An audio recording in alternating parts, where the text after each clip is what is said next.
আরে আরে, বিমল, বাঁধ ভেঙে গেল কি করে এবার? হ্যাঁ রে পটল, বাঁধ ভেঙে গেল, কি করবি এরপর? আরে ওই দেখ, কে যেন ভেসে আসছে এদিকে। হ্যাঁ হ্যাঁ, তুই তো ঠিকই বলেছিস, কে যেন ভেসে আসছে। আমি আর তুই মিলে উদ্ধার করি, চল। আমাকে তোমরা প্রাণে বাঁচালে, তোমাদের কি বলে যে ধন্যবাদ দেবো ভাষা নেই।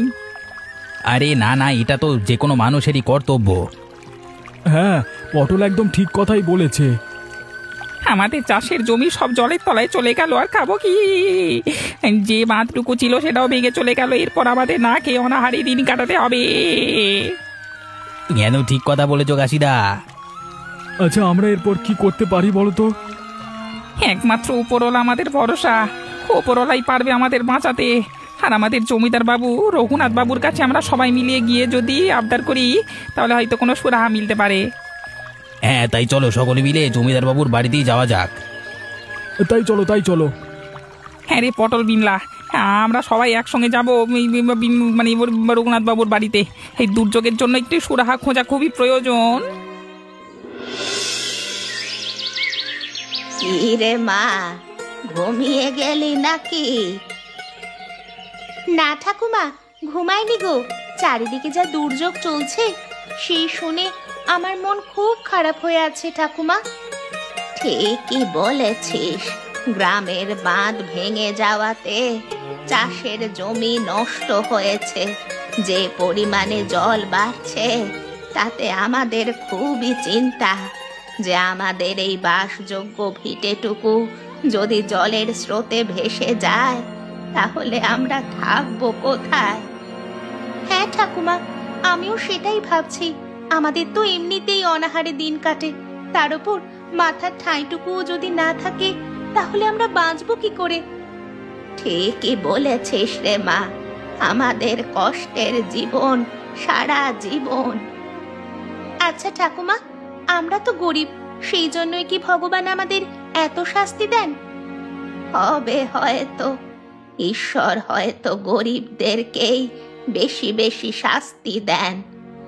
বন্যার বাঁধ ভেঙে গিয়ে চাষিদের জমি কেড়ে নিল। আমাদেরও তো সেখানে এক কাঠার মতো জমি ছিল, আমাদেরও তো আর নিজের বলতে কিচ্ছু রইল না। হ্যাঁ রে মা, আমাদের আর কিছুই রইল না। ওই দেখো ঠাকুমা, জল আস্তে আস্তে আমাদের বাড়ির দিকে আসছে। হ্যাঁ রে মা, কি করব বলতো? হে তো দেখছি আমাদের বাড়িটুকু কেউ কেড়ে নেবে। চলো চলো, আমরা পালাই। হ্যাঁ মা, তাদের এখান থেকে পালিয়ে যাই, নইলে আমরা বন্যার জলে ভেসে চলে যাব। হায় রে ঈশ্বর, এ তোমার কি লীলা! তুমি আমাদের এই বাড়িটুকু কেউ কেড়ে নিলে, আমাদের আর থাকার বলতে কোনো কিছুই রইল না। হে প্রভু, তুমি আমার এই ছোট্ট মেয়েটাকে নিয়ে এ কি বিপদে ফেললে। বাবু, আপনাকে চা দেব? কি বলছিস রে রামু? বাবু, আপনি কি চা খাবেন? শুধু চা কি বলছিস রে রামু? আরে আমার জন্য লুচি, মিষ্টি, পোলাও, মাংস, হালুয়া যা আছে পারবি আজকে বানা বানা। আরে আমার বড় আনন্দের দিন আজকে রামু। কি হয়েছে বাবু, আপনার হঠাৎ মানে এত আনন্দিত আপনি? আনন্দ হবে নাই বা কেন বল? গ্রামের বাঁধ ভেঙে গেছে, সবাই ওই জন্য এবার আমাদের বাড়িতে আসবে। আমি আমার যাবতীয় জিনিসপত্রের দাম কেমন বাড়িয়ে দিয়ে দেখ না। আর মানুষের কাছ থেকে কিভাবে বেশি করে টাকা আদায় করতে হয় সেটা আমার খুব ভালো করে জানা আছে। বাবু, এইটা কিন্তু একদম ঠিক না। তুই জুতা, বেশি কথা বলতে না। তুই যা, যেগুলো বললাম সেগুলো করগে। আমি যেটা বুঝবো সেটাই করব। তুই চাকর চাকরের মতো থাক ব্যাটা, বেশি বাবু হওয়ার চেষ্টা করিস না। বাবু, আমি আপনাকে সেরকম ভাবে কিছু বলতে চাইনি। দিলি তো আমার আনন্দটা মাটি করে। তুই যা যা, বেরো এখান থেকে। আমার যা ভালো মনে হয় আমি তাই করব, তুই আমাকে বেশি জ্ঞান দিস না। বাবু বাবু, আমি আপনাকে একটা কথা বলছি, আপনি এরকম ভাবে করবেন না, মানে ওপরওয়ালা আপনাকে ছেড়ে দেবে না। আরে আমি তো মানুষের ওপরওয়ালা রে। আরে ওপরওয়ালা আবার আবার কি করবে? এই তো সুযোগ, ওই ফিকিরেই গরিব ছোট লোকগুলোর কাছ থেকে পয়সা তুলে নেওয়ার। আপনি যেটা ভালো বোঝেন করেন বাবু, আমি আর আপনাকে কিছু বলবো না। ঠিক আছে ঠিক আছে, যা, তোকে আর বেশি ভুগতে হবে না। এই চাকরটার বেশি দরদ, আবার এই গানের মেজাজটাই নষ্ট করে দিল। যাই হোক, গানটা আমি আবার শুরু করব কি? না না, বস থাকি চুপ করে। হ্যাঁ,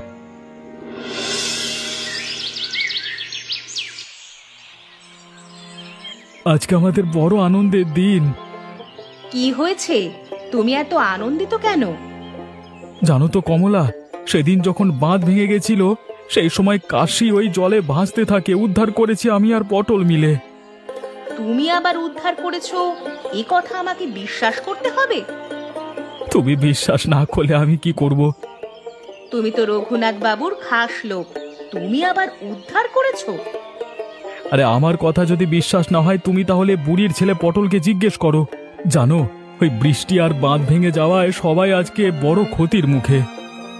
সে আর কি হবে, তোমার তো কোনো ক্ষতি হবে না। তুমি কি করে জানলে যে আমার ক্ষতি হবে না?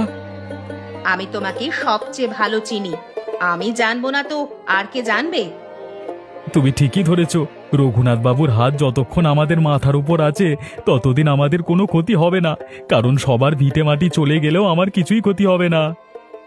সেই জন্যই তো তুমি রঘুনাথ বাবুর আসল কাছের লোক। ঠিকই বলেছ, এক প্রকার কাজের লোক বলতে পারো। রঘুনাথ বাবু তোমার জন্য কি ব্যবস্থা করে দিয়েছেন এই দুর্যোগে?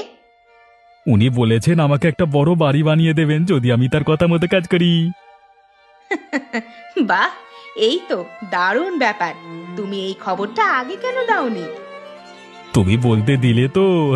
আরে তুমি তো আমার বলার আগেই নানা রকম ভাবে ভাবতে শুরু করলে। ঠিক, তারপর বলো, কি করতে চাও তুমি? আমি ওই রঘুনাথ বাবুর হাত ধরে একটু সুখে প্রাসাদ সাজাতে চাই, যেখানে তুমি আর আমি থাকবো। তবে তুমি যেটা ভালো বোঝো, আমি আর এই ব্যাপারে কি বলবো। যাই হোক, তুমি এসব ব্যাপারে অত ভেবো না, নিশ্চিন্তে থাকো। রঘুনাথ বাবু যখন আমাদের উপরে একবার হাত রেখেছেন তখন আর আমাদের কোনো চিন্তা নেই। বাবু বাড়িতে আছেন নাকি? বাড়িতে না থেকে কোথায় যাবেন উনি? সাত সকালে কে আমার বাড়িতে কড়া নাড়ছে রে? কে বিরক্ত করছে কে? আগে আমি পটল বাবু।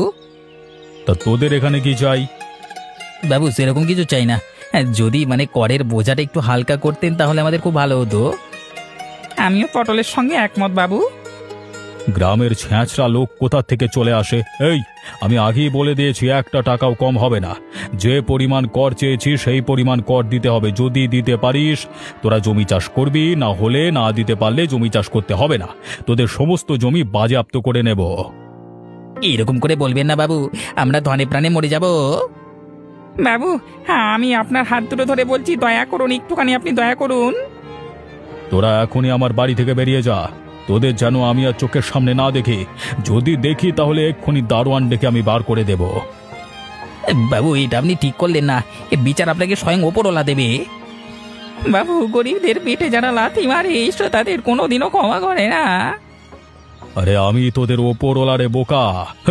আরে তোদের ওপরওয়ালার কেউ নেই, আমি তোদের সর্বস্ব ধ্বংস করে দেব। আমাকে চটালে তোদেরকে প্রাণে মেরে ফেলবো। বেরো এখান থেকে, বেরো।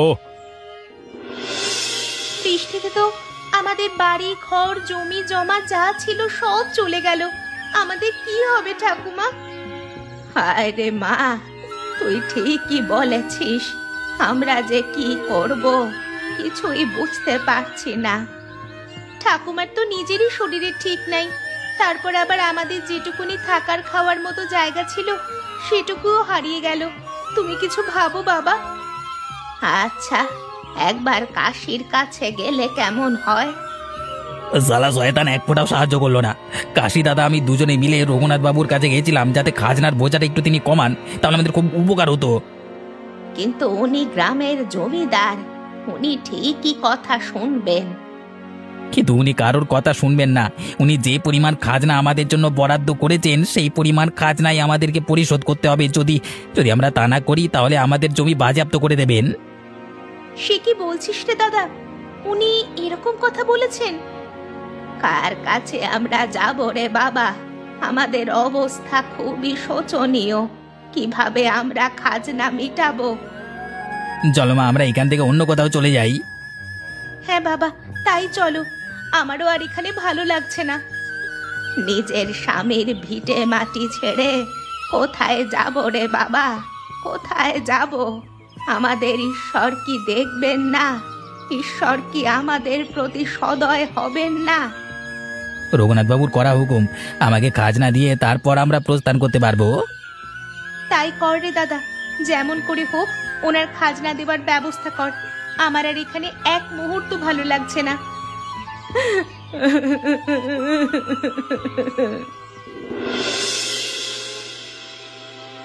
জানো তো, রঘুনাথ বাবুর খাজনা মিটিয়ে দেওয়ার পর এখান থেকে অনেক দূরে চলে যাব। কেন রে, তোর আবার কি হলো? কিছু হয়নি গো কাকি, ওখানে তো বাবু আমাদের একটা খাজনার টাকা কম করেননি, উল্টে খাজনার পরিমাণ আরো বাড়িয়ে দিয়েছেন। তোকে আমি আমার মেয়ের মতো ভালোবাসি, তুই আমায় ছেড়ে কোথায় যাবি? আমিও তোমাকে মায়ের মতো শ্রদ্ধা করি, তাই তোমাকে আমি সব ঘটনাই খুলে বলেছি। কিন্তু জমিদার বাবু যে আমাদের ওপর এত জুলুম করবেন তা আমরা ভাবতেও পারিনি। তাই আমরা যেমন করেই হোক তার কাজ না মিটিয়ে এখান থেকে চলে যাব। এত তাড়াতাড়ি এই সিদ্ধান্ত নেওয়া উচিত হয়নি মা। কি করব বলো তো কাকি, আমার যে আর এই অশান্তি ভালো লাগে না। দাঁড়া, আমি তোর এই খাজনার ব্যাপারে তোর কাকুর সঙ্গে একবার কথা বলবো। ও তো রঘুনাথ বাবুর সঙ্গেই থাকে, ও যদি তোকে কিছু সাহায্য করতে পারে তাহলে হয়তো তোদের খানিকটা সুরাহা হবে। দেখো কথা বলে কি বলেন উনি। আমি দেখছি রে মা, দেখছি। তবে তুই এক্ষুনি তোর মা আর দাদাকে নিয়ে বাইরে চলে যাস না। ঠিক আছে, তুমি যখন বলছো কাকি, আমি আরেকটু অপেক্ষা করে যাচ্ছি। ঠিক আছে রে মা, আমি আমার দিক থেকে যতটা পারি চেষ্টা করব। ঠিক আছে গো কাকি, আজকে তাহলে আসি, অনেক বেলা হয়ে গেল, গিয়ে আবার রান্না করতে হবে। মায়ের শরীরটাও খুব একটা ভালো না। ঠিক আছে। এই বিমল না, কোথায় যাচ্ছ? বিমল দা, এদিকে কোথায় গো? আমি বাজারে যাচ্ছি গো। কিছু কি দরকার আছে আমার সঙ্গে তোমাদের? তোমাকে কিছু ঘটনা বলবো, আমি তোমাকে কিছু বলতে চাই। হ্যাঁ, বলো না। তোমরা শুনেছো জমিদার বাবু কেমন সবার উপরে জোর করে খাজনা চাপিয়ে দিয়েছে? এ কি বলছো? উনি এমন কাজ করেছেন? হ্যাঁ গো বিমল, জমিদার বাবু এরকমই সিদ্ধান্ত নিয়েছে। আমি বলতে গেছিলাম বলে আমাকে উনি বলেছেন, তুই আমার চাকরের মতো থাকবি, বেশি মালিক হওয়ার চেষ্টা করিস না, এরকম। আমি যে রঘুনাথ বাবুকে বাবার মতো স্নেহ করতাম, তিনি এমন করেছেন, এটা সত্যি খুব বাজে ব্যাপার। আমি ওনাকে অন্ধ বিশ্বাস করতাম। তোমাদের কথা শুনে মনে হচ্ছে আমি খুব বড় ভুল করেছি। আমি আর পটল যখন বাবুকে গিয়ে বললাম, বাবু একটু খাজনাটা আমাদের কমান, উনি তখন আমাদের বললেন যে পরিমাণ খাজনা যদি দিতে পারো তাহলে ভালো, না হলে তোমাদের জমি বাজেয়াপ্ত করব। আমি ওই বাড়িতে কাজে যেতে চাইছি না, যেখানে গরিবের সম্মানে সেখানে কি কাজ করব? এটা আমি সত্যি জানতাম না। আমি আজকে থেকে তোমাদের পাশে থাকব, তোমাদের সকল কাজে আমি তোমাদের সাহায্য করবার চেষ্টা করব। এ ব্যাপারে ওই রঘুনাথ বাবুকে একদম সাহায্য করব না। বিমলদা, তুমি আমাদের একটুখানি হলেও ভরসাটা জাগিয়ে দিলে, না হলে আমরা যে কোথায় যেতাম। হ্যাঁ বিমল, তুমি চেষ্টা করো যে সাধারণ মানুষের পাশে থাকা, আমরা সবসময় তোমার পাশে আছি। আমি এতদিনে ভুল মানুষের সঙ্গে মেলামেশা করেছি, গরিব মানুষকে নানান কারণে অপমান করেছি। আজকে আমি নিজের মনের মধ্যে প্রতিজ্ঞা করছি, শয়তান জমিদারকে উচিত শিক্ষা দেব, আর সমস্ত খারাপ কাজ থেকে আমি নিজেকে বিরত রাখব।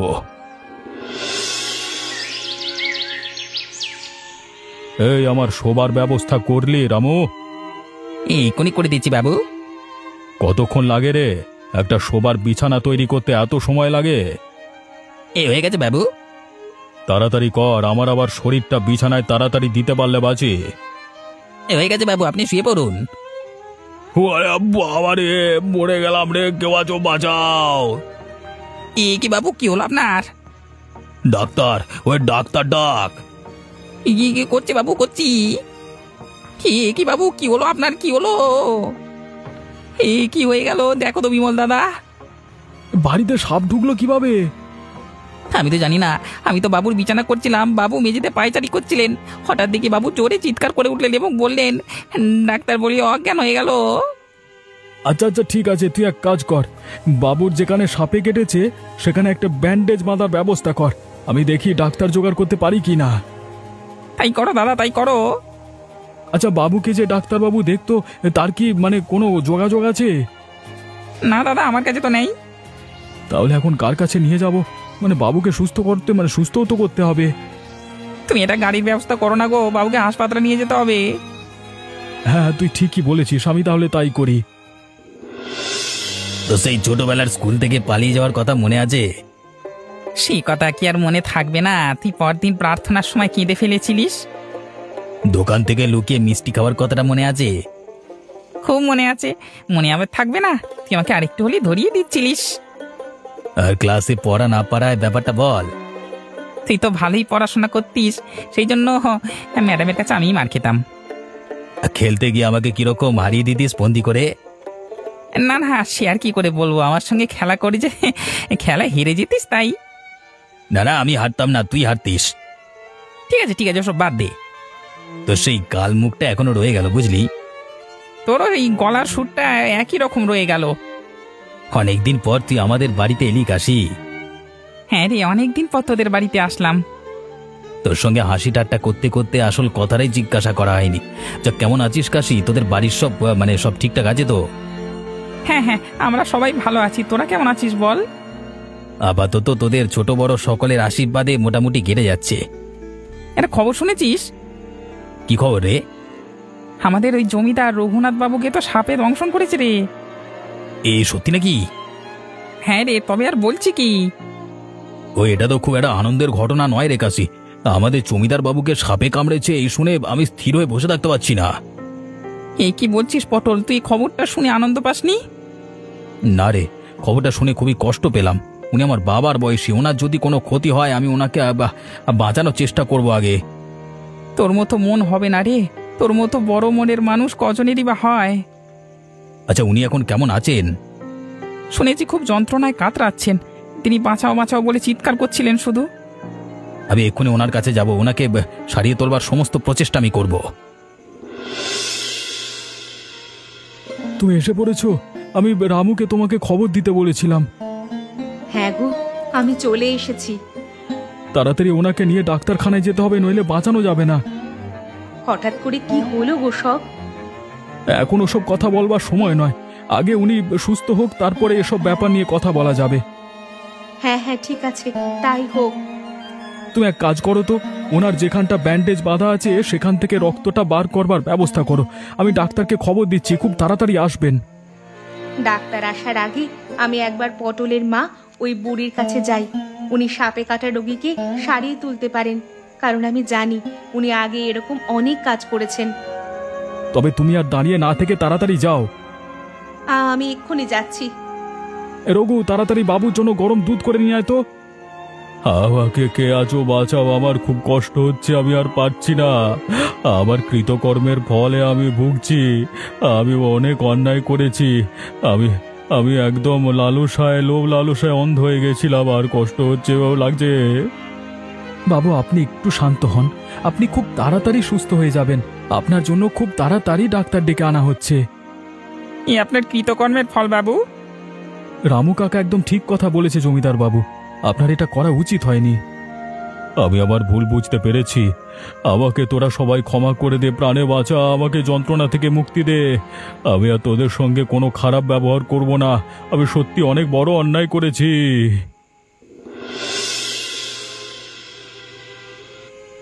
এ চুটকি, তোরা কিছু শুনেছ?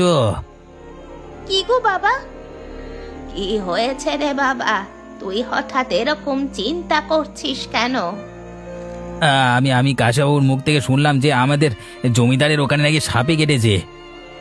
এ তো খুব ভালো খবর গো বাবা, দারুণ খবর শুনিয়েছিস রে বাবা। না না, এটা দারুণ খবর নয়। তুমি এমন কেন বলছো বাবা? ছুটকি তো ঠিকই বলেছে, তুই হঠাৎ এত ব্যাকুল হচ্ছিস কেন? উনি জমিদার বাবু, উনি অন্যায় করতে পারেন আমাদের সাথে। আমরা তার সঙ্গে যদি বিপদে পাশে না থাকি তাহলে মানুষ হলাম কেমনে? এই কথাটা তো বাবা তুমি ঠিকই বলেছো, এই কথাটা তো আমি ভেবে দেখিনি। তুই কি বলতে চাইছিস? আমি শুধু বলতে চাইছি উনি আমার বাবার বয়সী, ওনাকে এত সারিয়ে তোলাটা উচিত। তাহলে বাবা এখন ওনাকে কিভাবে বাঁচানো যাবে? হ্যাঁ তুই বল বাবা, ওনাকে কিভাবে বাঁচাবি? মা, তুমি তো সাপের বিষ তোলবার ওষুধ জানো, তুমি একবার চেষ্টা করে দেখো না, তুমি যদি ওনাকে বাঁচিয়ে দিতে পারো। এই কথাটা বাবা ঠিকই বলেছে। ঠাম্মা, তুমি তো আগে এরকম অনেক কাজ করেছো, একবার চেষ্টা তো করো। না না বাবা, আমি এসব করতে পারবো না। মা, এটা যদি তোমার ছেলের হতো তুমি কিছু করতে পারতে না বলো? হ্যাঁ ঠাম্মা, বাবা ঠিকই বলেছে, তুমিই পারবে। তাড়াতাড়ি চলুন বুড়িমা, না হলে জমিদার বাবুকে বাঁচানো যাবে না। আপনার হাতেই সব কিছু।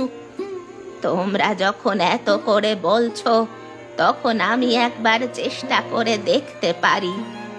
তাড়াতাড়ি চলুন, উনি প্রচন্ড কষ্ট পাচ্ছেন। মা, ছুটকি, কমলা, তোমরা তাড়াতাড়ি এক্ষুনি জমিদার বাবুর বাড়িতে চলো চলো চলো। রঘুনাথ বাবু, আপনি এখন কেমন অনুভব করছেন? আমি এ যাত্রায় প্রাণে বেঁচে গেলাম। এখন শরীর ঠিক লাগছে বাবু? এখন কেমন আছেন? আস্তে আস্তে আপনি উঠে বসুন। আপনি সোজা হয়ে বসুন। কেমন বোধ করছেন আপনি এখন? আশা করি আপনি এখন একটু ভালো আছেন। আমরা সবাই আপনাকে সুস্থ করে তুলতে পেরেছি, এটাই আমাদের কাছে অনেক বড় ব্যাপার। তোমরা সবাই আমাকে ক্ষমা করে দিও। আমি যা ভুল করেছি, আমার নিজের মোহ, আমার নিজের অহংকার সব ভেঙে গেছে। আমি নিজের রাগকে চেপে রাখতে পারিনি, তাই তোমাদের সাথে খারাপ ব্যবহার করে ফেলেছিলাম। আমি আজ থেকে প্রতিজ্ঞা করলাম যে গ্রামের কোনো মানুষের সঙ্গে আমি কোনো বাজে ব্যবহার করব না, আর করব না। আপনি বেশি কথা বলবেন না, এখন একটু বিশ্রাম নিন। আমাকে বলতে দাও। আমি তোমাদের সবার কাছে একটাই কথা বলতে চাই। তোমরা আমাকে যে জমিদারের সম্মান দিয়েছ, মর্যাদা দিয়েছ, তা আমি রাখবার চেষ্টা করব। সবার উপকার এবং ভালো করবার চেষ্টা করব আমি।